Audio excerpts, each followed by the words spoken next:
So it's not really by accident, but because it's a conjunction of, let's say, happenings. In 2005, I shot my diploma film from the Fine Art School in Geneva, in Belgrade. That's where I got the inspiration for my diploma film. It was a 30 minutes short fiction, a bit autobiographical already, about the selling of a flat that my mother inherited from her parents. And for the need of the film, I cast the hotel in Belgrade for one scene, and that's when I met the Yugoslavia hotel. That's when I met the hotel and people, employees from the hotel, because the hotel was still open, working. And I call it conjunction because for me it was from 2000 that I started to come back in this country. Well, in this country it's always weird because for me the country of my mother and my youth was called Yugoslavia. I had the passport, Yugoslavian passport, when I was a child. But then I was coming back to, it wasn't Serbia at the time, it was still Republic Montenegro, Serbia, I think, but to Serbia, to Belgrade. And so it was the moment I was kind of reconnecting to some roots.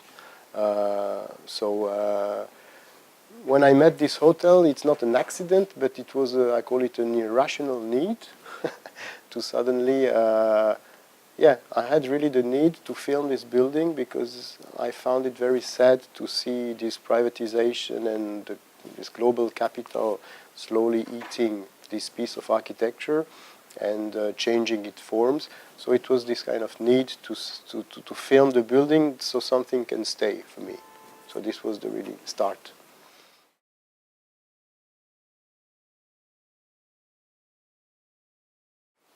Well, from the very start, I didn't know what I was doing. It was really like, I have to film this. Then I edited this material that I shot in 2005 and 6 on this original state of the building.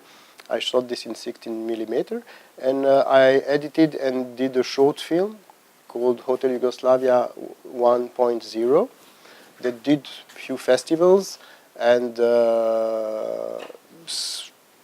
slowly, I really felt that there could be more to make with this building and my own perspective. So we were already like 2-3 years later, so it was, and then it took me some time to let's say write the script to get the funding. Then I was working also on the side on other things, so I wasn't really in a hurry to make this film. That helped to just, you know, take the time.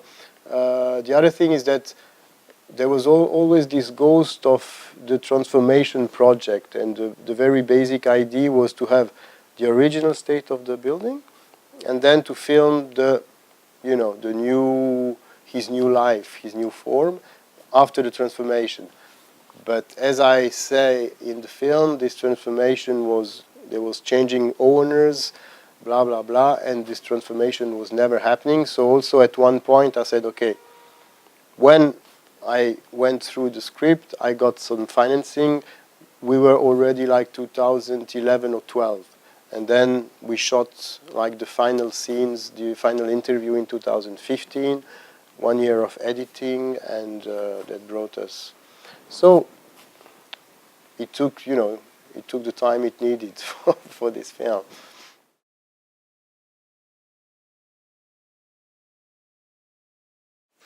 Well, I think the first thing was really a reconnection with the country. My memory of the country is a very childish one, so I call it naive, you know, without any sense of value. So it's really through the look of my mother on, I don't know, Tito's death, the emotion of my mother at the death of Tito, and this kind of childish kind of memory. But when I started to come back in 2000, I think there was this kind of wind of hope, also with a Djindjic government that didn't last for long. So I think I had the feeling that, okay, I mean, we're not going back to the socialist time anyway, but you know, this only capital, only investment talk could be maybe, it could be something else. Because for me, this what impressed me from this Yugoslavia was always this idea of trying to do something in the middle, even if it was achieved or not. I'm not going into like a real critical of the Tito's policies, but you know, this in-between line, in between East and West, self-management or non-aligned countries, even if it, again, if I think, you know, this was ideas, but it was not concreted in the society. Let's say I thought that maybe something could be still going on a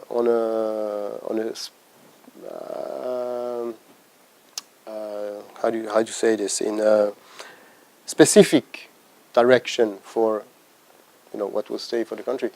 But I think after a few years and Djindjic murder and all this, I think that the corruption for me and this so-called capital and everything. So I think slowly I took a kind of pretty negative image or vision of the future of the country. I don't know how it's going to, but then it's, I think it's, you know, it's a very pretty big issue in the world. I mean, you know, nationalism, liberal capital, eating everything, social values putting on the side, cutting budget everywhere on, you know, culture, social. So I think that from this micro perspective on the hotel, you know, the film takes a macro more perspective, which start to be more global and not only, I mean, I'm still focusing on the hotel, but it talks about more global issues.